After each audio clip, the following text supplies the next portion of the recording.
Bom dia a todos. Vamos retomar novamente o nosso curso por essa manhã e nós temos aqui o prazer de receber alguém que tem muita experiência na área de negociação. Queria apresentar aqui o Dr. Roberto Meira Almeida Barreto. Ele é bacharel em Direito pela Unifor, Universidade do Ceará, tem diversos MBAs aqui em Governança Corporativa, como Executivo Internacional, uma série de certificações aqui na área de Administração e Finanças. Mas ele é, sobretudo, presidente de uma empresa que tem contribuído muito, diretor executivo, presidente do conselho da Engea, empresa gestora de ativos. Eu posso dizer o seguinte, pela minha experiência pessoal, a Engea é uma das grandes incentivadoras e precursoras até da conciliação no âmbito da Justiça Federal. Começou adquirindo os contratos do sistema financeiro de habitação, chamados contratos com problemas, né? Contratos quase podres, né? Sistema não performado, eu diria, contratos inviáveis, né? Que criavam um grande dilema, né? Porque o sistema financeiro da habitação, pelo menos desde quando eu entrei na Justiça, era um dos grandes fatores de litígio, né? Muitas demandas decorrentes aí de inflação, modelos contratuais que geravam dívidas que cresciam de maneira exponenciais e com profundo descompasso com o ativo garantidor, modelos de correção da renda salarial vinculados à prestação contratual que não davam certo, ou seja, eram contratos profundamente fracassados em que geravam dilemas assim, para as famílias dos mutuários que tinham um imóvel e não conseguiam ter esse imóvel, adquiriam, pagavam uma parte, depois paravam de pagar, ou então passavam a depositar em juízo uma parcela da prestação, e ficava um litígio em aberto. E mesmo do outro lado, uma execução dessa dívida por parte da Caixa Econômica Federal, muitas vezes uma execução sem solução, porque se o imóvel se a dívida fosse executada, o imóvel adjudicado para o credor, se ela fosse vender esse imóvel no mercado, possivelmente obteria 1/4, 1/10 do valor de mercado desse bem e não seria suficiente para saldar a dívida. E a Engea surgiu num momento importante, porque ela viabilizou uma renegociação dessa dívida pelos valores de mercado, levando em consideração também outros fatores, com o mutuário, permitindo assim que muitos, mas milhares de contratos fossem regularizados, parcela dessa dívida fosse recolhida para o governo federal. Então eu diria assim que é um caso de sucesso de uma empresa pública criada, que é um caso de sucesso no direito, no universo jurídico brasileiro, que normalmente as empresas públicas, elas surgem e dão prejuízo. Na verdade, caricatural. Tem muitas empresas públicas que produzem, dão resultados positivos, mas uma grande parte delas acabam gerando mais prejuízos, déficits para o governo. A Engea veio para trazer soluções, e soluções tanto para a administração federal quanto para os mutuários, que tiveram regularizados um problema patrimonial grave, muitas vezes conseguiram. Eu participei no começo de diversas mesas de negociação e você via a felicidade do mutuário quando conseguia regularizar esse problema. A sua casa, o financiamento da sua casa, o seu contrato regularizado, ou em muitas vezes com as oportunidade de pagamento, utilizando a FGTS, de regularização de todo o contrato, ter a quitação da sua dívida e o imóvel consolidado efetivamente em seu nome, era uma felicidade enorme para todas as partes envolvidas e, sobretudo, para nós do judiciário, que eram processamentos, né? Então, é um processo que não se resolvia, né? Porque o processo, quando não se resolve, para o judiciário é um grande drama. E esse é um exemplo de empresa bem-sucedida e que tem contribuído muito para a expansão do programa de conciliação no âmbito da Justiça Federal. E o sucesso da Engea faz o governo emular esse sucesso para outros setores, onde nem se imaginava a possibilidade de negociação como um fator de resolução de litígios. Aí porque o objetivo de convidar o Dr. Roberto para passar um pouco dessa experiência, porque é um caso de sucesso tem que ser replicado, sem falar que o Dr. Roberto e a Engea têm sido parceira, tanto da JUF quanto da Justiça Federal, em diversos projetos para difundir a cultura da conciliação. Isso aqui tem que ser conhecido e eu quero agradecer aqui ao Dr. Roberto por essa parceria importante e Apresentei de maneira muito simplificada o currículo, porque mais importante que o currículo é o ouvido. Eu vou passar a palavra para o Dr. Roberto, por favor.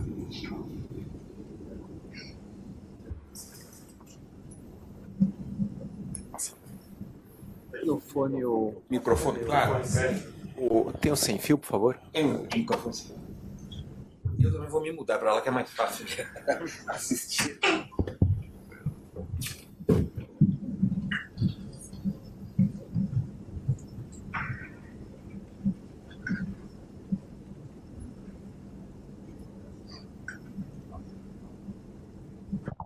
Bom dia a todos, boa tarde já. Eu quero inicialmente agradecer ao juiz Bruno Takahashi o convite, cumprimentar o desembargador L e o Herbert, põe a mesa, e dizer da minha alegria de estar aqui. Não para ministrar uma aula, eu não tenho essa pretensão. Na verdade, nós viemos aqui exatamente expor o que eu quero ratificar as palavras do desembargador Martelli, que é um case de sucesso. Na verdade, a relação entre a INGEA e a Justiça Federal, nesse processo de conciliação, ela representa, de fato, um case de sucesso. E é por isso que nós, sempre que podemos, nós não nos furtamos a estar presentes para poder relatar esse nosso caso. Eu falar um pouco de mim, assim, eu sou funcionário aposentado do Banco do Brasil, por isso que eu me especializei em finanças, em administração, passei 30 anos da minha vida lá, já tenho 15 anos que estou fora do banco e tenho feito um pouco de tudo, trabalhado no setor privado, no setor público, mas comecei a minha vida lá, ainda garoto, com 15 anos de idade, com cobrança. Então veja que já são aí quase 50 anos trabalhando no ramo. E naquela ocasião, em 1969, eu fui trabalhar no Google, quer dizer, o antigo Google, que era a Enciclopédia Barça, né? A Enciclopédia Barça, antigamente, quem não conhece, o Google se chamava Enciclopédia Barça. E o pessoal dizia que numa época em que nós tínhamos tanto analfabetismo no Brasil, a coisa mais difícil do mundo era vender enciclopédia. E aí, logo em seguida, quando eu ia cobrar, eu dizia, a coisa mais difícil não é vender, é cobrar a duplicata da enciclopédia. E como eu ganhava por performance, eu tinha que botar sebo nas canelas e sair cobrando o pessoal. Naquela ocasião, uma vez, eu me deparei, já pela segunda ou terceira vez, com uma negativa de pagar aquela duplicata que eu já pela terceira vez apresentara. E aí, quando eu fui pela terceira vez, o sujeito olhou para mim e disse, não adianta você voltar aqui, porque eu não vou te pagar. Entre colocar leite e pão aqui dentro de casa e pagar enciclopédia, você pode levar ela embora, porque eu não vou pagar. E aí eu tive uma experiência que me acompanhou ao longo da vida, porque depois eu entrei no Banco do Brasil, fui durante mais de 20 anos, trabalhei na carteira agrícola do banco, fui chefe de carteira agrícola, fui gerente de agência pequenininha, e eu me deparei com essa realidade. Às vezes a gente faz uma cobrança e percebe que aquela cobrança não vai ter sucesso, ou porque o sujeito não tem dinheiro, ou porque ele tem algumas prioridades que são muito maiores do que pagar uma enciclopédia ou pagar um banco, seja lá o que for. Mas, em compensação, eu me deparei também com aquele cliente que chegava numa caminhonete 0 km na porta do banco e dizia assim, olha, eu não vou pagar esse custeio pecuário porque eu não tenho dinheiro. E a gente percebia que isso era uma injustiça, que, na verdade, o que ele estava fazendo era trocando de carro com o dinheiro subsidiário do crédito agrícola. Então, o grande segredo da minha vida como profissional de cobrança foi separar o joio do trigo. Resolver aquele caso premente que precisava ser resolvido de alguém que não tinha dinheiro, de alguém que tinha, mas tinha outras prioridades, daquele mal pagador, aquele que não tinha vontade de pagar, ou que usava de subterfúgio para utilizar dinheiro público e assim se autofinanciar. Então, esse é o grande segredo, coisa que nós fazemos hoje na INGEA. Eu me sinto bastante à vontade na INGEA. Hoje, graças a Deus, como eu tenho um contra-cheque da Previ no bolso, eu trabalho pelo prazer de trabalhar. Eu preciso ter um desafio para poder continuar me impulsionando. E a Ingea representou isso. Eu já estou lá há quase 3 anos na Ingea. Fui assim, uns 30 dias antes do impeachment da presidente Dilma, então eu poderia ter sido conhecido como Robertão o Breve. Mas, na verdade, já são quase 3 anos exatamente por uma identidade da minha parte. O pessoal lá da Fazenda também gostou de mim, então nós estamos vivendo aí um caso que já dura quase 3 anos. Mas a Ingea, ela foi criada, é uma estatal não dependente, uma estatal não, é importante que se diga isso. E para se ser uma estatal, hoje precisa ser cumprido aquele artigo 173 da Constituição, ou relevante interesse coletivo ou de segurança nacional. Todo ano nós na Ingea assinamos a Carta Anual de Políticas Públicas, ratificando a necessidade de se ter uma empresa que seja relevante do interesse coletivo. O nosso negócio são recuperações de crédito provenientes da União. A Ingea hoje, a grande maioria a totalidade das nossas carteiras são da Caixa Econômica, a grande maior parte do sistema financeiro da habitação, algumas carteiras que em 2014 nós compramos na área comercial, nós também estamos recebendo, e alguma dívida de governos estaduais, ainda oriundas do programa do PROER, lá da década de 90 ainda. Foi criada através de lei e como eu já disse, uma empresa federal não vinculada, vinculada ao Ministério da Fazenda, não financeira, vinculada ao Ministério da Fazenda e não dependente. Dentre as nossas competências está a experiência na recuperação de crédito, a busca de soluções conciliatórias, e aí eu ressalto essa parceria com o Poder Judiciário Federal, inclusive o Conselho Nacional de Justiça. Temos uma estrutura de governança que nos conferiu pela segunda vez seguida o prêmio, o nível 1, no índice de governança da SEST. Apenas, no primeiro nível, apenas 8 empresas das 148 empresas do governo estão no nível 1, a Ingea é a 5ª colocada. Pela segunda vez agora, nós também fomos agraciados com esse diploma de excelência na governança e temos um quadro de pessoal especializado, que isso é bom que se diga, é importantíssimo, porque nas conciliações, por exemplo, nós temos uma abrangência nacional. Então é importante que nós tenhamos sempre pessoas treinadas no sentido de estar oferecendo o melhor serviço. E um sistema de controle interno de gestão de risco, dado ao volume dos nossos negócios. A Ingea hoje tem um patrimônio líquido de 10 bilhões de reais.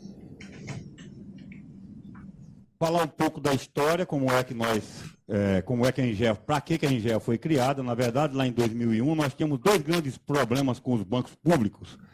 O Banco do Brasil tinha problemas na área rural, uma inadimplência elevada, oriunda principalmente da inflação galopante que nós vivemos aí no final dos anos 80, começo dos anos 90.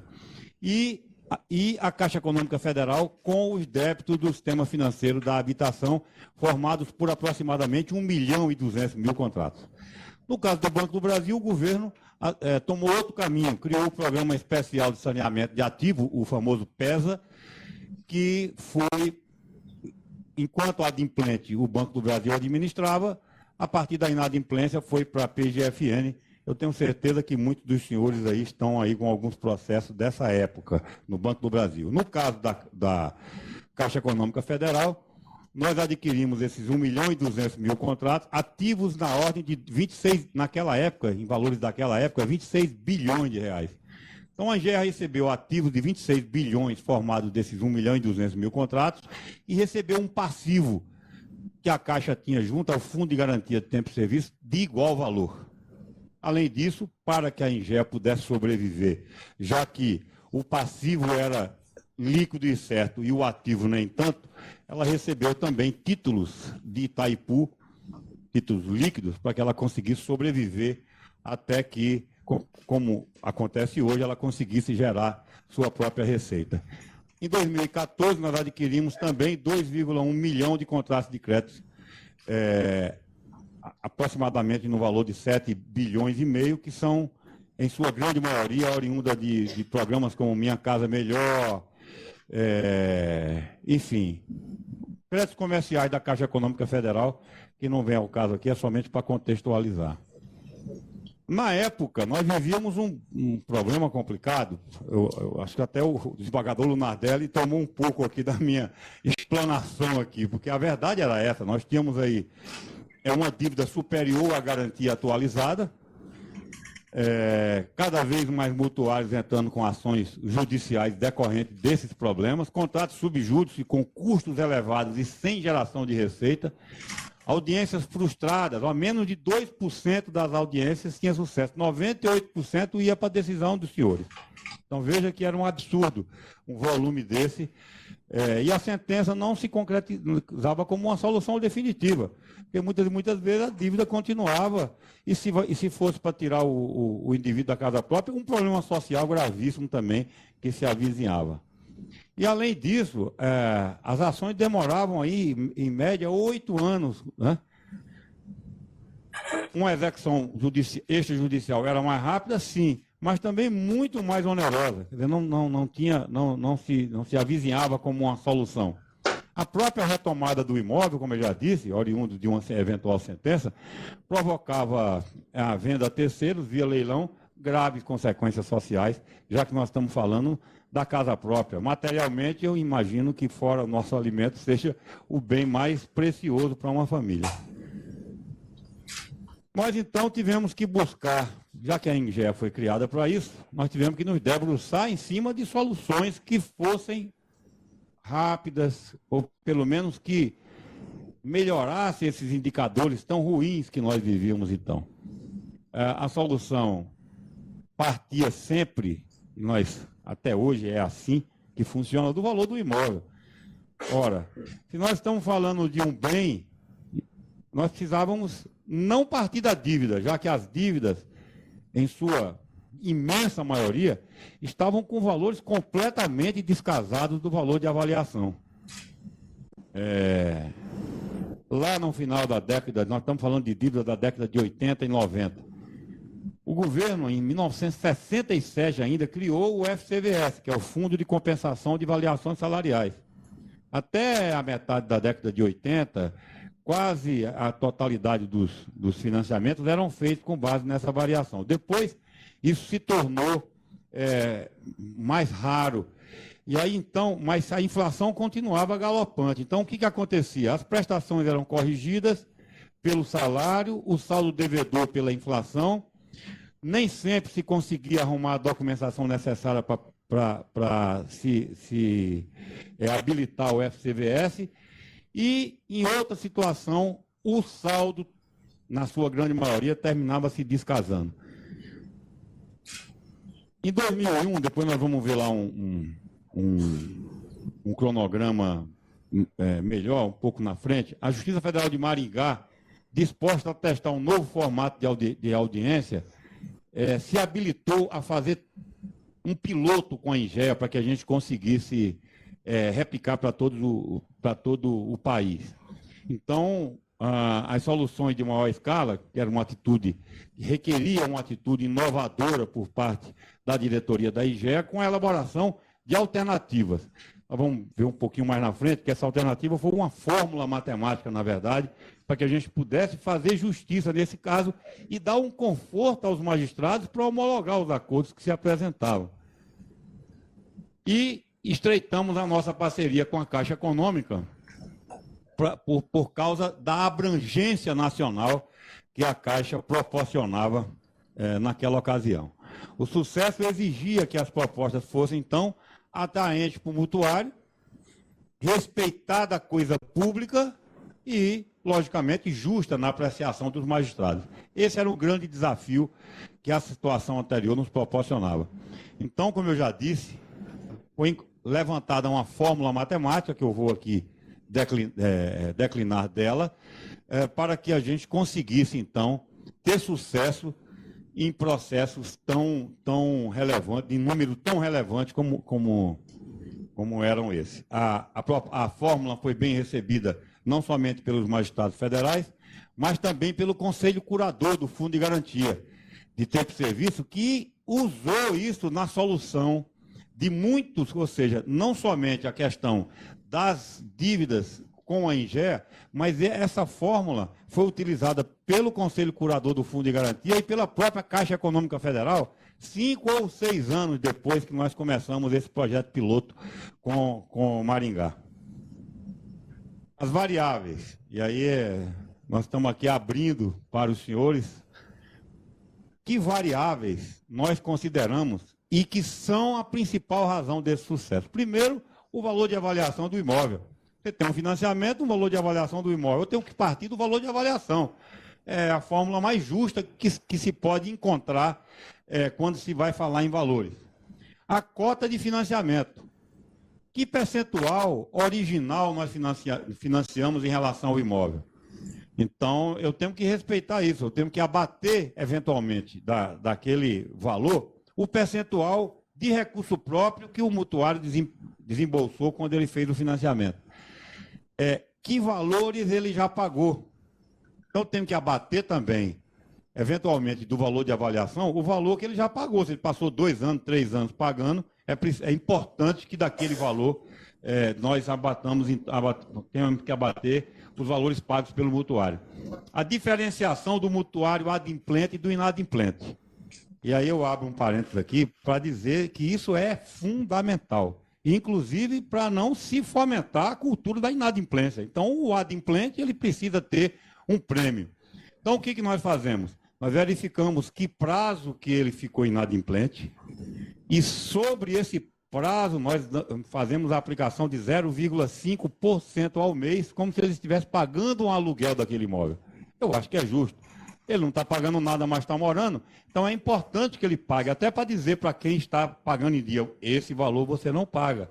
Ou seja, o adimplente sempre vai ter vantagem sobre o inadimplente. Isso é muito importante para o sucesso da aplicação da fórmula e para a justeza dessa fórmula também. E o incentivo para pagamento à vista. Esse dia para trás mesmo eu recebi a ligação de uma pessoa conhecida minha, dos tempos que trabalhei no Banco do Nordeste, que queria pagar uma dívida da mãe dela, e aí ela disse, mas o valor do desconto à vista é tão grande e que não compensa financiar.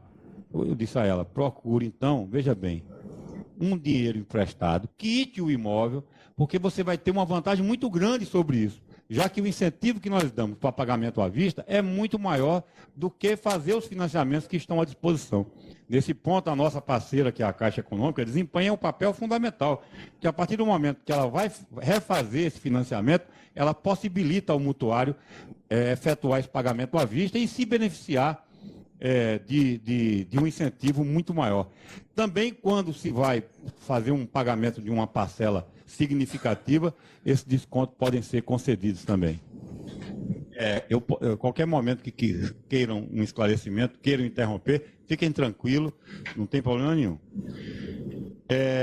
Então, olha, admissão de recebimento com base no valor da avaliação, estabelecimento de prazo compatível com a capacidade de pagamento. Às vezes, essa realidade de pagar à vista não faz parte do cotidiano do mutuário, ele não tem condições de fazer isso.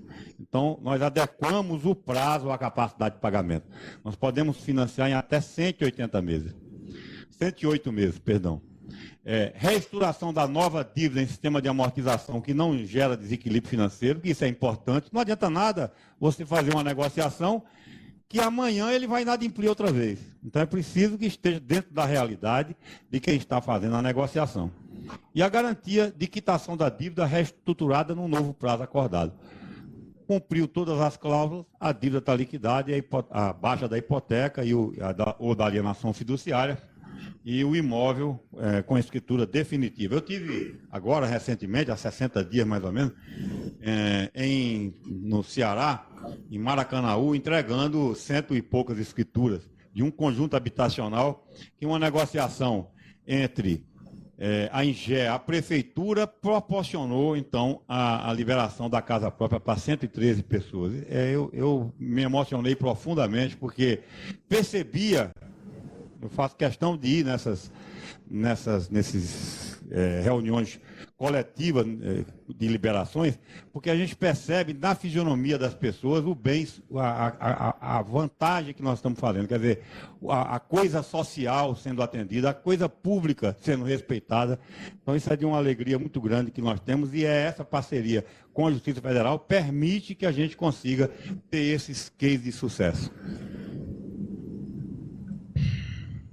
As características da utilização da forma, né, a relação custo-benefício é extremamente favorável em razão do impacto social, dos recursos ingressados e do estreitamento de relações institucionais entre INGEA, Caixa, Justiça Federal e mutuários, muitas vezes representados por suas associações, que foi o que aconteceu nesse caso que eu citei agora de Maracanaú. As soluções para as demandas judiciais, além dos benefícios diretos para a INGEA e para o mutuário, contribuíram para a redução do estoque de processo do judiciário. Nós temos um projeto que já deve estar sendo concluído, está na mesa do ministro para assinar, que é a alteração de escopo da INGEA, que permita à INGEA receber também dívidas das instituições do governo federal, que hoje nós só podemos receber instituições financeiras. E eu já citei várias e várias vezes nos FONACONs de que participo, que um dos nossos alvos, por exemplo, é o FIES. O FIES tem hoje 50% de inadimplência. Nós estamos falando de 27 bilhões de reais. Talvez um problema não tão grave como a questão da moradia própria, do sistema financeiro da habitação, mas de alcance social tão importante quanto. Nós estamos falando de uma inadimplência de mais de 50% do FIES.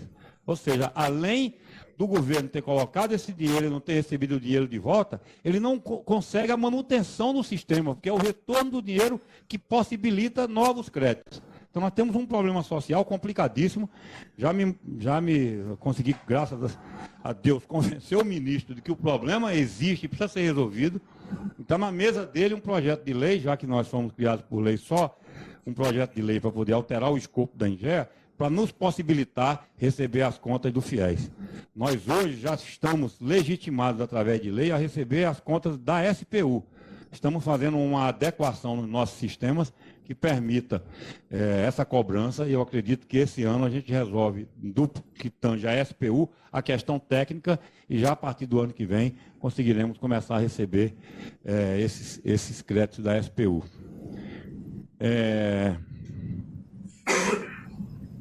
Somente para contextualizar, em 2002, então, fizemos um projeto piloto em Maringá. Em 2003, começaram as audiências de conciliação no 2º grau, com 68% de acordos. Olha que percentual extraordinário. Em 2004, a extensão para todas as unidades da federação. O TRF4 estendeu aos 3 estados a sua jurisdição, no sul do país. Em 2006, a INGEA participa do Encontro Anual de Associação de Juízes Federais. Desde então, todos os anos, nós temos participado dos FONACONs.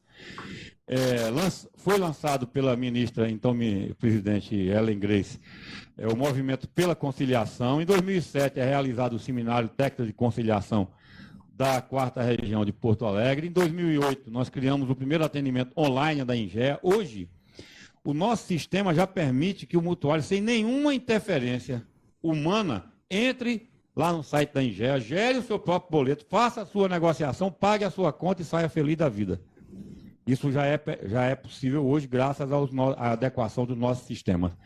O Movimento de Conciliação em 2009 passou a integrar oficialmente as atividades do CNJ, e nós assinamos o convênio de cooperação visando iniciativas conciliatórias. Em 2010, começaram a Semana Nacional de Conciliação. Já sei que aqui nós vamos ter do dia 4 ao dia 9 de novembro, com toda certeza estaremos presentes, todos os TRFs das 5 regiões, como temos feito todos os anos.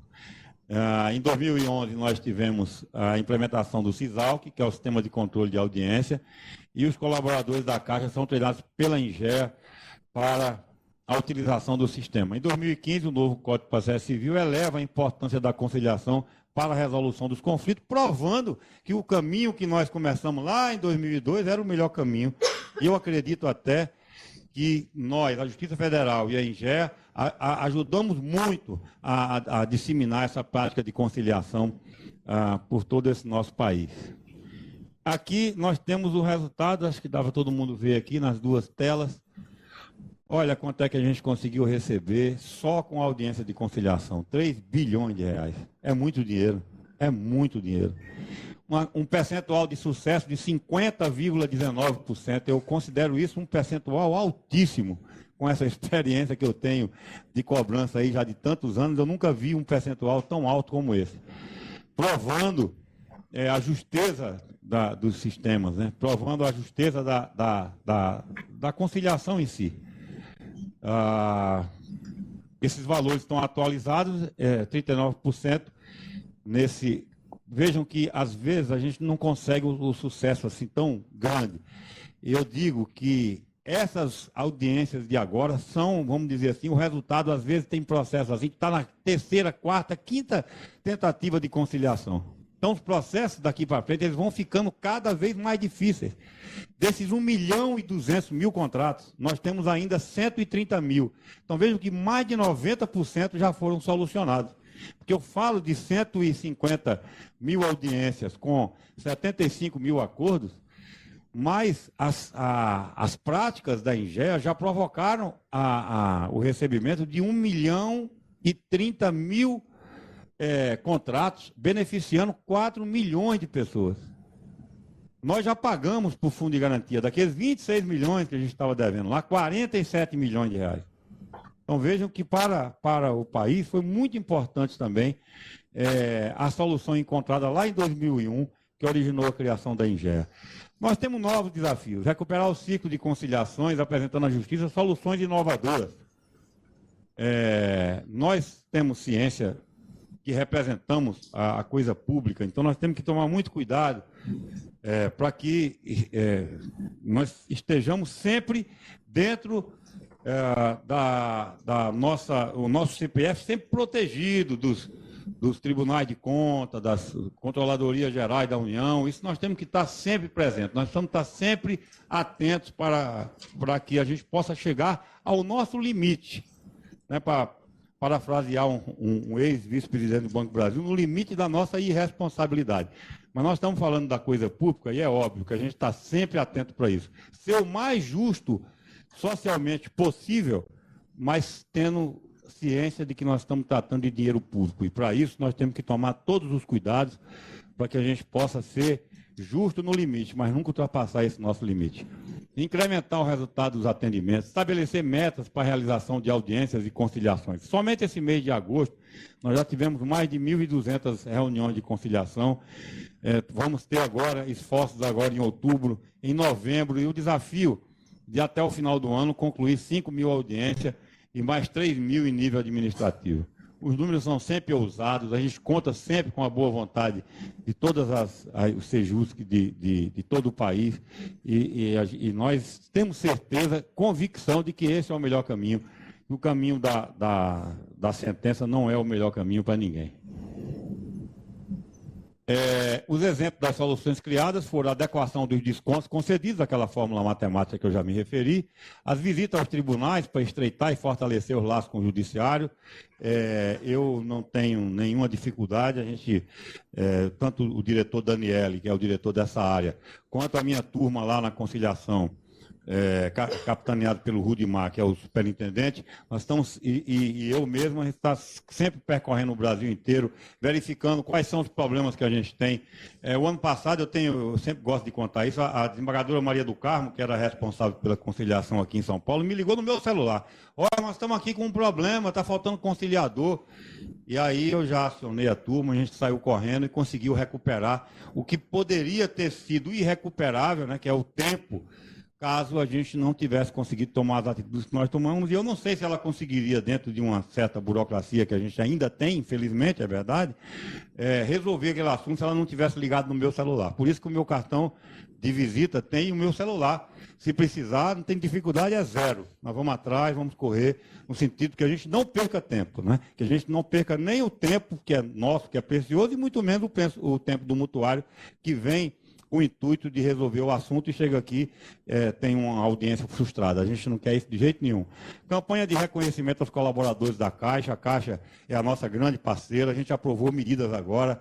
A gente tem incentivos por produtividade, e isso é importante porque a gente aumenta a quantidade das audiências, utilização de laudo de avaliação com validade até 540 dias, isso ajuda a desburocratizar. E por que eu vou ficar todo ano agora renovando um laudo de avaliação se o mercado está parado?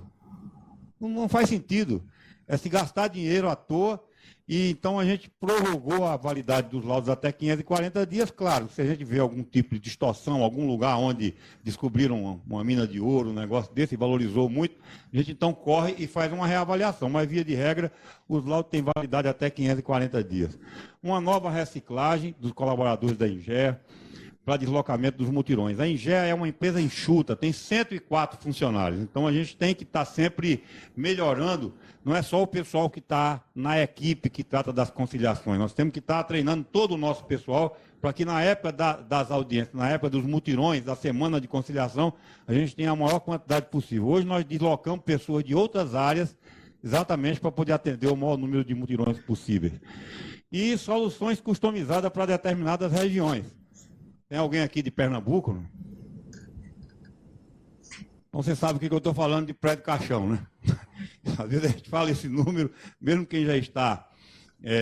E aí a desembargadora da Aldícia, ela é que talvez seja quem mais conheça sobre essa questão dos prédios caixão, que foram prédios que foram financiados com uma técnica chamada autoportante, que são, na verdade, não tem pilastras, as paredes são a própria base de sustentação, e que lá, há algumas décadas aí, geraram problemas, alguns deles caíram, acho que passou até no Fantástico uma matéria muito ruim sobre isso, e, lógico, nós temos que nos debruçar sobre esses problemas. Então, nós fizemos um ataque lá em Pernambuco, em que nós temos uma equipe formada pela INGEA, pela Caixa Econômica, Justiça Federal, Defensoria Pública, Ministério Público, no sentido de avaliar com a Defesa Civil, no sentido de avaliar se os lugares onde o pessoal está morando oferecem algum risco, e em caso de não oferecer risco, porque se oferecer risco tem que arrumar outra solução, nós então estamos dando desconto de até 90% para resolver esse tipo de problema. Porque nesse caso não é possível se imputar ao mutuário uma penalidade por um problema que foi gerado originalmente na construção desses imóveis. Então vejam que o poder público tem responsabilidade sobre isso a partir do momento que financiou e deixou que as pessoas ali fossem morar. Então nós estamos também, essas situações que a gente percebe que existe um desvio algum, a gente trata de maneira customizada e aí ajuda a fazer justiça. Bom, aqui são os resultados alcançados, então, a quantidade, esse aqui, na verdade, é a quantidade de contratos que nós ainda temos subjúdice. Talvez nós ainda temos 41 mil contratos subjúdice. Já chegamos a ter 105 mil. Esses 41 mil, logicamente, o esforço de conciliação é muito grande, a gente vai tirando esses contratos, mas alguns vão entrando também. Então, infelizmente, ainda nós temos que estar cada vez mais debruçados em cima disso para poder resolver isso definitivamente. O resultado do projeto Conciliar, que a gente chama, até 2018, nós tivemos 1.100.000 mutuais, aqueles 1.200.000, nós já temos 1.100.000 já com a dívida sua regularizada, são 4,4 milhões de brasileiros abrangidos, se avaliarmos uma média de 4 pessoas por imóvel, 3,1 bilhão recuperados via conciliação. Esse 3,1 bilhão é a atuação da Justiça Federal. Os outros 42 bilhões pagam ao Fundo de Garantia, fruto de todas as políticas que nós adotamos. Nós ainda estamos devendo ao Fundo de Garantia aproximadamente 4 bilhões de reais ainda, mas em compensação, o fruto do nosso trabalho gerou créditos com o FCVS da ordem de 14 bilhões. Então, o patrimônio líquido da INGEA hoje é na ordem de 10 bilhões, comprovando em números o que o desembargador Lunardelli disse sobre o sucesso de uma empresa estatal que foi criada para resolver um problema, não só resolveu, como gerou uma sustentação econômico-financeira de respeito, já que eu estou falando de uma empresa cujo patrimônio líquido passa de 10 bilhões de reais. Acho que falei já o suficiente, eu quero apenas ratificar aqui a alegria que nós temos de participar desse processo. Eu eu me sinto gratificado cada vez que eu participo de uma semana de audiências, e essa semana, há 15 dias, eu estive em Goiânia, lá ajudando lá, eu passei uma tarde lá com o pessoal lá. Isso é um motivo de orgulho para nós. Nós temos orgulho da empresa que nós trabalhamos e podem ter certeza, sem falsa demagogia, devagador, que nós temos um orgulho muito grande dessa parceria. Acho que a gente consegue resolver problemas dos mais sérios com soluções que nós reputamos as mais justas possíveis. Muito obrigado a todos e eu estou à disposição para responder qualquer pergunta.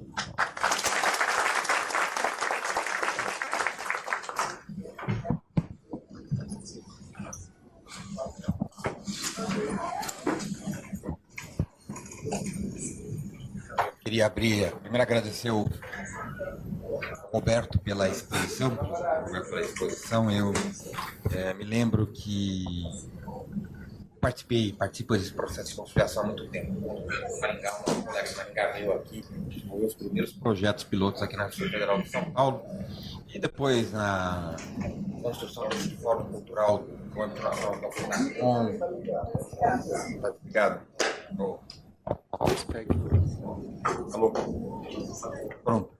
Bem, mesmo também do FUNACOM, que é um fórum que reúne todos os agentes que atuam na conciliação no âmbito da Justiça Federal, que é um fórum criado pela JUF, também tenho participado, e de fato a ENGE tem sido uma grande parceira, uma parceira frequente nessa fomentação da cultura do consenso. E os dados apresentados aqui pelo Roberto comprovam aquilo que eu falei, o sucesso dessa política de resolução de litígios. E há um economista peruano, se não me falha a memória, se chama Hermano Soto, que ele fala que nós temos uma riqueza invisível, né? Que é uma riqueza que não está no mercado por conta de problemas jurídicos, seja aquelas ocupações irregulares, que dizem necessariamente regulação fundiária para atribuir o título de propriedade, seja negócios jurídicos congelados por conta do inadimplemento das partes envolvidas, né? E isso provoca um desenvolvimento econômico incremental muito grande, porque uma vez que você regulariza a propriedade dessa pessoa, ela pode vender, ela pode comprar uma outra, ela pode alienar, pode tomar empréstimo, porque no capitalismo a gente necessita fundamentalmente de que haja atribuições claras de direito de propriedade, e para isso é necessário que os negócios jurídicos que envolvem esses direitos de propriedade estejam regularizados, como também é necessário que haja reputação, para quem não tem propriedade, reputação creditícia. Daí a importância também da ENGEA em regularizar muitos contratos pendentes. Exemplo do FIES, né? Nessa campanha eleitoral se fala que tem uma proposta de regularizar o nome das pessoas no Serasa, e as pessoas brincam, mas que coisa, mas isso é importantíssimo, porque uma vez regularizada a reputação creditícia dessas pessoas, elas podem tomar novos créditos, é isso que movimenta a economia. Daí a importância de programas de conciliação, de programas de resoluções de litígios envolvendo credor, devedor, que não seja exclusivamente o adjudicatório, porque nessa área, se a pessoa não tem patrimônio, só tem um jeito, negociar a dívida com ela, e se a pessoa não tiver nada, esperar o tempo da prescrição do crédito chegar para regularizar o nome dessa pessoa. Você não tem alternatividade, não há maneira de trazer novamente ao mercado de crédito, ao mercado dos negócios jurídicos, que é isso que promove o desenvolvimento econômico e social. Mas já falei demais. Na verdade, meu objetivo era franquear a palavra. Quem tem alguma pergunta, quer formular alguma questão ao Dr. Roberto? Bem, se o adiantado da hora não há nenhuma questão, eu vou agradecer novamente ao... Enfim, agora a gente vai ter um painel muito importante sobre as câmaras públicas e privadas, né?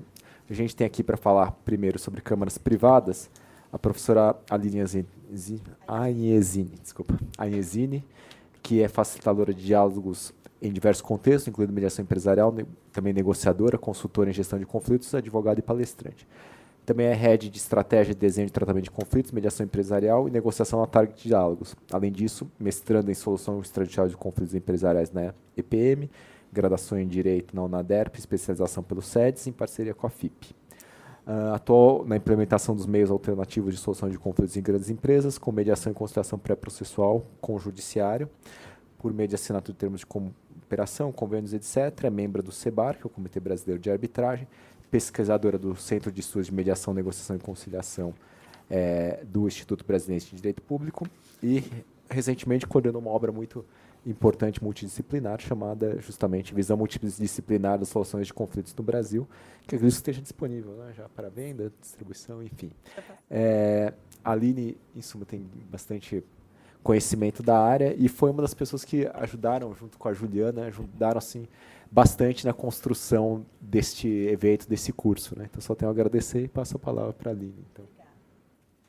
Boa tarde a todos. Desculpa pelo atraso, a chuva acho que atrapalhou um pouquinho nossa logística aí. Para mim é uma honra estar aqui falando numa casa que eu já estive fazendo um curso de especialização aqui em parceria com o SEDES. E agora vim falar um pouco para vocês de uma situação, trazer uma realidade um pouco diferente das câmaras privadas. Eu vou falar sentada, tá bom? Se vocês não se importarem. A apresentação, na verdade, ela é bem dinâmica e fiquem à vontade para perguntar. A gente já está num grupo mais restrito, que depois da nossa palestra a gente vai passar para fazer as dinâmicas de grupo, né? Então, fiquem à vontade de perguntar. A ideia aqui, na verdade, depois, para falar do professor Kazuo Watanabe e do Adolfo, eles já trouxeram bastante, né, o histórico dessa mediação no Brasil, mas eu acho importante a gente relembrar num passado bem próximo, de 2010 para cá, para não forçar muito, porque eles já trouxeram todo o histórico, a Resolução 125 mesmo, que é a base de tudo, né, e que institui a figura do mediador, os controles do CNJ e a política pública, né, que todo mundo já teve acesso agora de manhã e já conhece. Depois, com o CPC, a gente verifica também a reforma da Lei de Habitagem também, em 2015, depois a Lei de Mediação. E aí, em 2016, quando a gente começa, pela entrada em vigor do Código de Processo Civil, os tribunais do Brasil se mobilizando e também as câmaras privadas. Em 2018, eu só trouxe um registro do Tribunal de Justiça do Maranhão, que já está trabalhando com conciliação eletrônica, então isso já é uma realidade em alguns tribunais, e a Engea também trouxe, que eles também já estão trabalhando.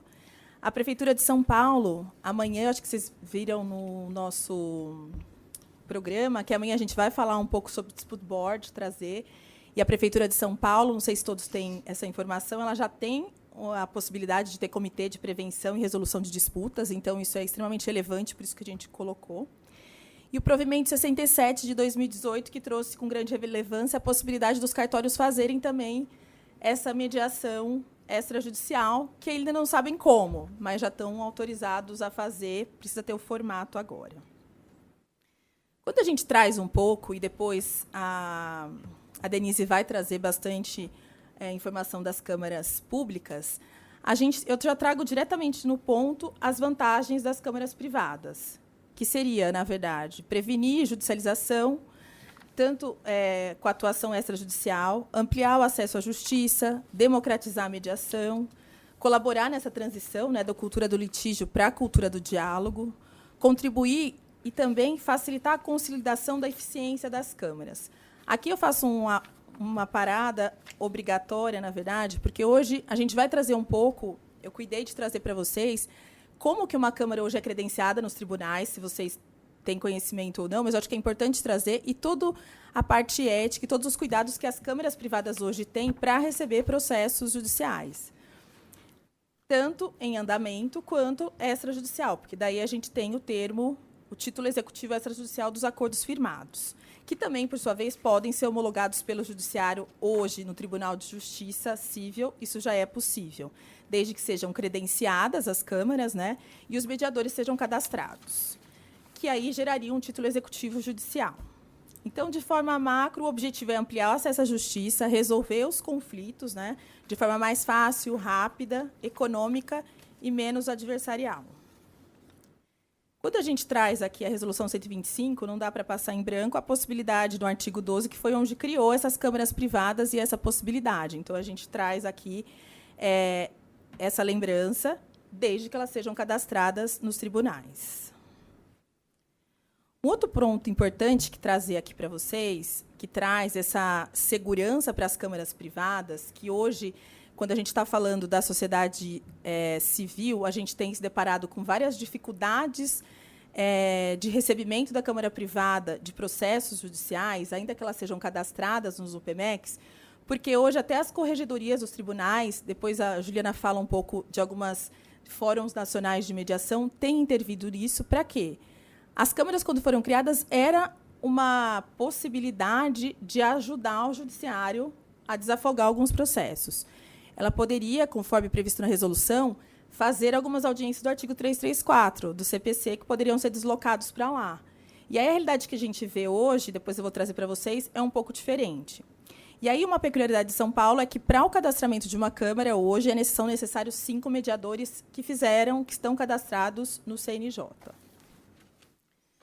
Os mediadores, por sua vez, no ato do desempenho da função, eles são equiparados ao funcionário público. Então, tem todo um cuidado. Por quê? Porque as câmaras podem, como eu já falei, receber processos judiciais. Então, a gente tem alguns fóruns de câmaras privadas que estão afiliadas às câmaras ao CONIMA, que é um Conselho Nacional de Arbitragem e Mediação, e ele traz alguns regulamentos, alguns códigos de ética que vai trazendo mais idoneidade para essas câmaras e desvinculando um pouco da função de podendo ser arbitrário ou não. É uma pergunta? Não. O ponto agora mais importante que já foi trazido pelo Adolfo e pelo professor Kazuo Watanabe é que a gente ainda não tem as audiências remuneradas nas câmaras. Isso continua sendo uma realidade. Recentemente foi aprovado no Mato Grosso, Goiás e Minas a remuneração dos mediadores. E, por estarem credenciadas ao judiciário, as câmaras fazem audiências não remuneradas num percentual definido pela resolução. E a remuneração ela pode ser incidental, na verdade, fixada pelos tribunais, desde que respeitada as diretrizes do Conselho Nacional de Justiça, o que não está acontecendo. Hoje, nenhum processo que é encaminhado para as câmaras são remunerados. Tá? Quando do lançamento dessas câmaras privadas, até no lançamento da primeira câmara aqui de São Paulo, que foi do antigo desembargador Neves Amorim, ele tem uma frase que eu até trago nas apresentações, e, por coincidência, a Denise também tinha essa frase na apresentação dela, que ele dizia que as grandes parceiras do judiciário farão com que trabalhemos juntos pela desjudicialização dos processos. Com essa parceria, podemos retirar do judiciário uma gama considerável de processos que diz respeito à área de consumo, deixando ao juiz tempo para se dedicar aos grandes litigantes. Que essa, eu acho que é a ideia essencial da Câmara, e eu acho que esse é um dos nossos grandes desafios, é trazer essa segurança. Né? E uma das facilidades também, que a gente já colocou, é a atuação extrajudicial e judicial. A gente tem também as câmaras, que são as câmaras online, que muitas já estão cadastradas. Aqui no Tribunal de Justiça de São Paulo, a gente já tem 3 câmaras online cadastradas. Né? Então, elas oferecem um serviço bem acessível, simples, adequado e rápido.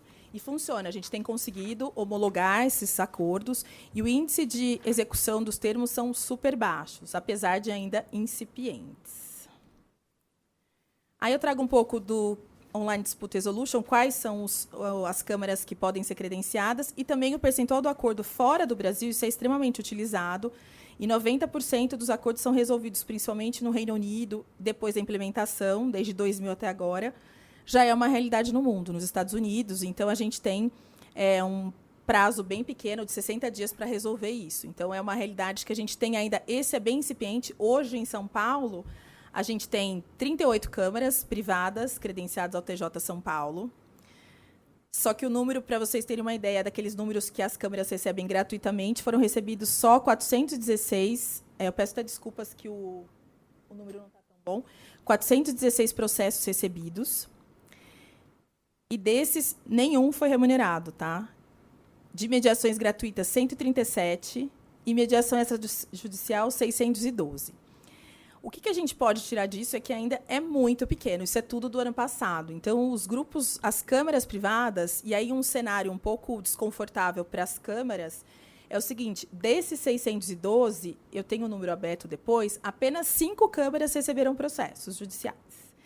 Então, a gente também vive hoje uma necessidade de também se unir e ter uma forma de melhor controle. Por isso que a gente tem trabalhado junto com as corregedorias, com os nossos órgãos, tanto FONAME quanto CONIMA, para tentar que isso que traga mais segurança para os porque a gente não tem nem organização entre a distribuição. Os poucos que distribuem sempre para os mesmos. Né? E a gente tem colegas mediadores aqui que podem falar sobre isso. Mas essa é uma estatística que não melhorou. Eu olhei do primeiro semestre parcial, ele está próximo de 300. Então, já em agosto, não vai mudar muito. Né? É um desafio bem grande. E aí o que a gente traz aqui para a gente pensar um pouco, e na linha de pensar fora da caixa, é o que precisaria ser feito para sensibilizar e maior utilização para essas câmaras. E aí, olhando a resolução 125, e até discutindo um pouco com os colegas durante o almoço, a gente viu que não há vedação, por exemplo, para a Justiça Federal optar por uma câmara privada. Só que tem assuntos e tem alguns procedimentos que não cabem. E aí a gente teria que, na verdade, se adequar e verificar o que seria possível. E também fortalecer os nossos órgãos, que seria o CONIMO e o FONAME, e trazer uma cultura de câmeras online, que eu acho que isso é o mais relevante para a gente poder atingir, na verdade, todo o judiciário e pegar tudo aquilo que é repetido, tudo aquilo que a Lígia trouxe na palestra dela, falando de demandas que são iguais, tudo isso, a gente poderia desviar isso, que são menos peculiares para as câmaras, desde que elas tenham ética, desde que elas atuem com base em princípios que norteiam mesmo a idoneidade das câmaras, e depois, o que for mais difícil, deixar para os senhores julgarem. Eu acho que esse é um caminho meio sem volta, senão vai virar um colapso e ninguém vai julgar nada, né? É isso, era só mesmo para trazer uma reflexão e a gente fica aberto para as perguntas. Eu passo para a Denise. Só apresentando a Denise, né? A doutora Denise Caldas Figueira é graduada pela Faculdade de Direito da Universidade de São Paulo, pós-graduação Lato Sensu Relações Internacionais pela Universidade de Brasília, em Integração Econômica e em Direito Internacional Fiscal pela Fundação Getúlio Vargas. Ela ingressou por concurso na Procuradoria do Município de Santo André em 98. Em 2000, assumiu o cargo de advogada da União na AGU, também mediante concurso. Trabalhou por 9 anos, entre 2003 e 2011, subchefia de assuntos jurídicos da Casa Civil do Palácio do Planalto e retornou à Advocacia Geral da União no Estado de São Paulo. Desde 2016, em agosto, né, exerce funções na consultoria jurídica da União no Estado de São Paulo, responsável pela Câmara Local de Conciliação. Tem vários artigos publicados em livros que tratam do Tribunal Penal Internacional e do tema Relações Internacionais. Em 2018, agora recente, né, teve certificação como conciliadora e mediadora, nos termos da Resolução 125 do CNJ, participou do curso Teoria e Práticas de Negociação de Harvard, em Porto Alegre, também em maio agora. Bom, eu me congratulo aqui com os senhores, né, ter a presença da doutora Denise, é um prazer muito grande para nós. Mas queremos ouvir suas palavras, né? Então eu passo sem delongas para a doutora Denise. Boa tarde a todos. Muito obrigada. Vocês estão me ouvindo? Tá com som? Tá? Aline, vocês estão... Então, inicialmente, eu gostaria de agradecer o convite, Dr. Bruno, Dr. Ebert. Para mim é uma honra estar aqui e poder apresentar um pouco desse meu trabalho agora na Advocacia Geral da União, mais especificamente na Câmara Pública, na CECAF, que aqui em São Paulo já é Câmara Local de Conciliação. O que a gente tem visto aqui é um painel sobre câmaras privadas e públicas. Eu fiquei, então, com a parte pública, porque eu agora estou lotada aqui, né, e venho me aprofundando nesse tema e me apaixonando cada vez mais. Quando a gente vai começar a estudar conflitos, resoluções de conflitos, a gente sempre pensa, porque o conflito ele sempre tem uma coisa assim, do que a gente, como a gente está sempre envolvido nesse conflito. Acontece que o conflito ele faz parte já da história da humanidade, né? Tem conflitos que entre estudos mostram que nos últimos 3.400 anos nós tivemos 286 anos apenas de paz. Todo o resto foi parte da humanidade, ela está sempre guerreando, sempre entrando em conflito. E isso, por algum tempo, as pessoas tinham a impressão, teve uma teoria de que o conflito sempre é uma coisa ruim.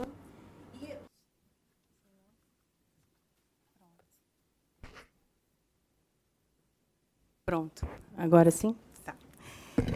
E aí, então, a gente surgiu, lá na década de 70, os métodos de solução de conflitos extrajudiciais. a negociação, que as partes diretamente resolvem entre si o conflito, a conciliação, mediação e a arbitragem, que, na verdade, a gente dá o conflito a ser resolvido um terceiro, mas fora do âmbito judicial. Esses aqui são os diplomas legais que os senhores certamente conhecem, que instituíram o novo Código, que instituiu o novo Código de Processo Civil e que incentivou essas formas alternativas de mediação e conciliação. A 13.129, que aperfeiçoou a arbitragem, e a 13.140, de 2015, que disciplinou o uso, então, da mediação na esfera pública e privada. Essa parte das câmaras privadas, essa não preciso falar, porque a doutora Aline já nos abrilhantou com a sua palestra. Mas, a partir da resolução 125 do CNJ, como foi colocado aqui hoje de manhã pelo doutor Watanabe, ela definiu a política judiciária nacional, objetivou disseminar essa prática da pacificação social, e através dessas duas técnicas, né, da mediação e da conciliação, estabelecendo o tripé do CNJ, no PEMEC, SEJUSC, né, e eu aqui trouxe um resultado que são do TJ de São Paulo e do TJ-DFT, que eles tiveram resultados muito interessantes quando da implantação.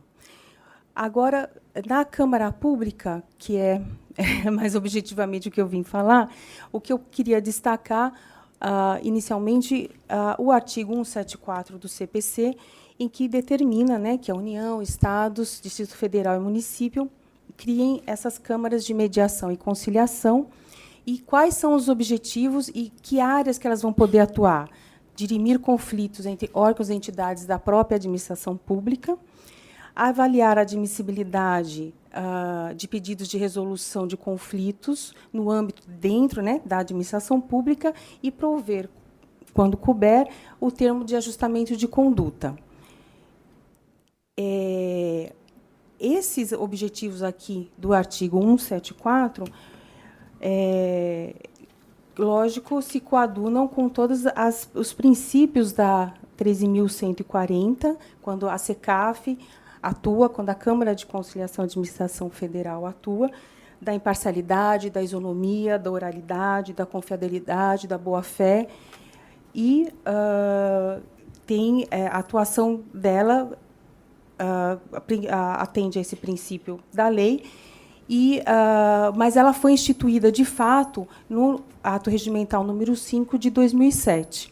A AGU ela tem a parte processual, que é a Procuradoria Regional da União, e tem a Consultoria Geral da União, que é a parte consultiva. A SECAF, Câmara de Conciliação e Arbitragem da Administração Federal, encontra-se na Consultoria Geral da União. Ela está localizada fisicamente em Brasília e tem em cada estado a Câmara Local de Conciliação.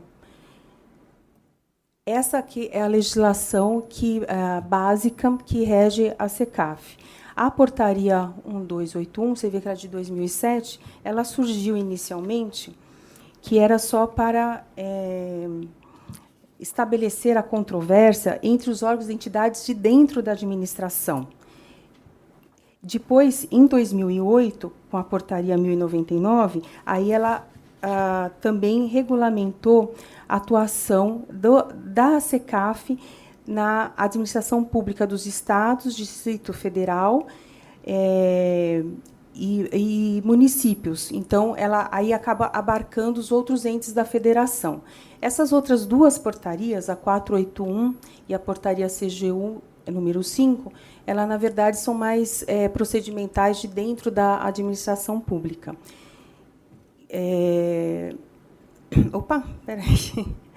Naquelas competências, ela foi instituída pelo ato número 5, teve toda essa legislação que dá o fundamento jurídico, e o decreto 7.392, agora de 2010, portanto, 3 anos depois da instituição, é que foi determinando, mais especificamente, foi abarcando outras situações em que a SECAF poderia atuar.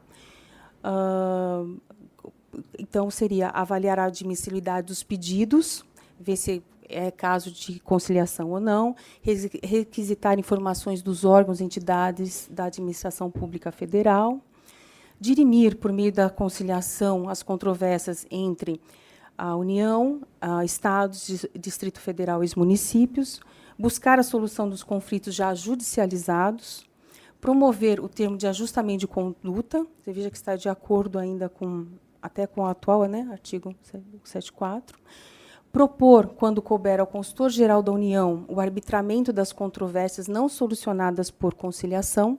Então, se entre dois órgãos da União, por exemplo, IBAMA, INCRA, INSS, Anvisa, qualquer um desses, não houve a possibilidade de ter uma conciliação. Aí pode mandar essa demanda para o consultor-geral e ele vai fazer um arbitramento. Então, embora tenha o nome de Câmara de Conciliação e Arbitragem Federal, na verdade, trata-se de um arbitramento, né? A SECAF orienta e supervisiona as atividades de conciliação em todas as consultorias jurídicas pelo país, né? Então, a gente tem um esqueminha aqui, olha, que é basicamente isso. Essas são as competências que estavam lá no artigo 18. E aqui é mais ou menos o fluxo de tramitação do procedimento conciliatório. Como é que funciona? Tem uma controvérsia entre dois órgãos, entre Estado e município, que pode levar para a Câmara, ou então entre a União e o Estado. Tem uma análise inicial, que você informa do que está sendo tratado, qual a amplitude, o que está sendo discutido. Sempre a busca de manifestação dos interessados, de correlatos que têm algum interesse, de diligências ou informações que precisam ser acrescidas. Tem um conciliador que vai fazer uma nota para ver se há realmente a possibilidade, se tem interesse, se é plausível, se está dentro da legalidade. E aí a reunião de conciliação. Aí, dois caminhos, né? Havendo a conciliação, faz-se o termo, e aí é homologado pela ministra da Advocacia Geral da União e pelo ministro da pasta. Então, se for, por exemplo, algo que envolva o Ministério da Fazenda, o ministro da Fazenda vai assinar também esse termo. Se não há conciliação, aí pode fazer um arquivamento e, dependendo do valor ou da matéria, faz um parecer para aprovação da Advogada-Geral da União, né? Aqui é onde eu trabalho, nas câmaras locais de conciliação, que é um braço da SECAF, que fica em Brasília, que justamente para dar como é que fala? É um apoio local, capilaridade, esse é o termo, para dar uma capilaridade e uma maior atuação dessas atividades de conciliação. Eu tô sofrendo aqui com isso. Eu queria colocar o final. Deixa eu ver aqui. Me desculpem, eu não estou acostumada com esse. Aqui. Pronto. Essas câmaras locais, essa a atividade dessa ação estruturante ser capilar, de dar maior diversidade e atuação, né, da conciliação dentro da administração pública, né? Eu queria lembrar, eu estava vendo aqui o artigo 32 da Lei de Mediação, da 13.140, em que eu vou dar licença, pedir licença para ler aqui, que a União, os Estados, Distrito Federal e municípios poderão criar câmaras de prevenção e resolução administrativa de conflitos no âmbito dos respectivos órgãos da advocacia pública, onde houver, com competência para dirimir conflitos entre órgãos e entidades da administração pública, avaliar a admissibilidade dos pedidos de resolução de conflitos por meio de composição, no caso de controvérsia entre particular e pessoa jurídica de direito público, o que significa que, eventualmente, poderia existir essa possibilidade dentro da SECAF, né? E promover, quando couber, a celebração do termo de ajustamento de conduta. Então, embora essa lei seja de 2015, na verdade, esses regramentos estão todos coadunados com essa nova orientação. E o que nós temos hoje dentro da AGU? a atividade que nós fazemos, ela acaba sendo atividades que são hoje permitidas por algumas leis, que nos permite fazer uma conciliação. Ela não tem ainda uma ampla divulgação e um amplo conhecimento. A ideia é que a SECAF e as câmaras de locais de conciliação tenham cada vez mais atuação, que as coisas possam, de fato, ser reunidas, resolvidas no âmbito conciliatório, né? Buscando aí a eficiência e a melhora dessa atividade conciliatória.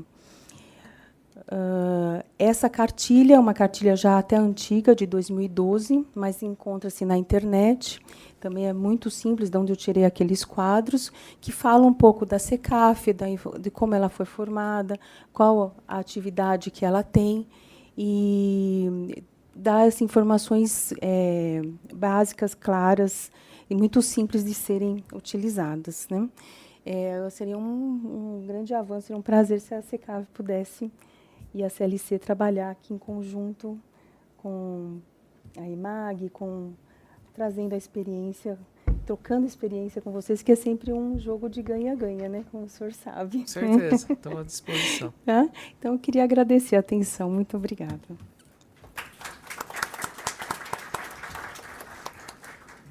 Bom, obrigado à doutora Denise também. Aqui, antes de disponibilizar para a plateia, né, quaisquer perguntas, né, só uma curiosidade, a gente sabe de, vamos dizer, algumas demandas que são colocadas na SECAF lá em Brasília, né? Isso é repassado direto para cá ou surgem demandas diretamente aqui nas centrais locais que depois podem repercutir em Brasília? O que a nível prático a gente teria aí? Só por curiosidade. Tá. É o seguinte, eu te vi aqui no programa de vocês, que, aliás, eu gostaria de parabenizar a doutora Aline, a EMAG. Está sensacional esse curso pelos temas e os palestrantes. E uma delas, eu vi que é a doutora Luciane Moessa. A doutora Luciane Moessa esteve no início da SECAF, e ela tem uma série de exemplos que ela fala assim dos conflitos coletivos envolvendo as políticas públicas. No início da SECAF, esse era o maior, quando desapropriação, tinham órgãos que tinham dificuldade de saber qual o patrimônio de umas, outras, patrimônio das entidades que se confundiam. Então, houve uma série de situações em que foi utilizado. Então, a SECAF, hoje, tem uma atividade em Brasília muito grande. Eu até já comentei aqui na mesa, tem uma advogada, a doutora Silvia de Salve, ela é a advogada da Pinheiro Neto. Ela fez a tese dela sobre os casos práticos da SECAF em Brasília, que tem essa dimensão. Nos estados, ele é mais pontual. Por exemplo, tem na CLC de Florianópolis, tem um caso muito interessante que envolve um prédio da Polícia Civil que está numa área privada dentro do porto. E aquela área, na verdade, não poderia ser privada. A pessoa entrou lá, mas a Polícia Federal já utiliza aquela área. Então, são coisas assim muito pontuais que existem nos estados. Por isso que a gente tem a ideia de aumentar, quando vê algum conflito entre particular e a União, entre o Estado, a União, entre o município. Aqui em São Paulo, o que mais a gente tem, a nossa maior demanda, são casos regidos pela Lei 12.348. O que são esses casos? É o seguinte, a Refesa, ela foi sucedida pela União nos bens e ativos, e a Refesa tinha muitos bens, e os municípios eles acabavam desapropriando esses bens. Aí teve a desapropriação indireta e os municípios estavam pagando o precatório. A Refesa foi desativada, faliu, né? E a União sucedeu. Então, agora os municípios estavam pagando o precatório para a União. Aí houve essa lei de 12.348, de 2010, e no seu artigo 8º, autorizou que a União abrisse mão dos seus precatórios se aqueles bens estivessem com utilidade pública, se tivessem sido emitidas na posse antes de 2003, uma série de requisitos legais. Então, hoje em dia, aqui, particularmente em São Paulo, acaba sendo mais esses processos que integram a Refesa. Mas é porque, na verdade, mesmo os órgãos da administração pública federal, os escritórios que estão aqui, eles não têm muito conhecimento, embora seja criado em 2007. Foi o que o professor Watanabe estava falando hoje de manhã. A gente institui isso aqui para começar a trabalhar, acaba demorando um pouco para as pessoas terem conhecimento, e também porque é uma troca, é uma mudança de cultura. Você acaba abrindo mão de um processo judicial para você sentar à mesa e conversar e ver onde você pode entrar em algum acordo, né? Então, em São Paulo, atualmente, o maior número de processos são esses que envolvem precatórios de município, que tem interesse em deixar de pagar esse precatório, e a gente tem toda a previsão legal e a gente tem essa autorização para fazer essa conciliação. Esse também é um dado muito importante, porque os advogados da União, nós estamos submetidos à avaliação da Corregedoria, nossa, né, da Consultoria Geral da União, da CGU, do TCU, do MPF. Então, toda a nossa atividade ela tem que ser avaliada e autorizada, né, por uma cadeia hierárquica. Então, esse também é um cuidado que nós temos, né?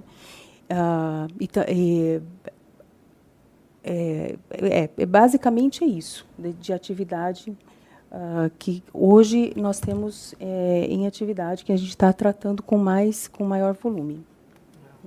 Obrigado, agradeço muito a doutora Denise, né? Também gostaria de colocar à disposição de todos, se alguém tiver alguma pergunta para qualquer uma das duas palestrantes. Não? Claro. Denise, em relação aos conciliadores que atuam, eles são funcionários da AGU? Como que funciona lá? Sim.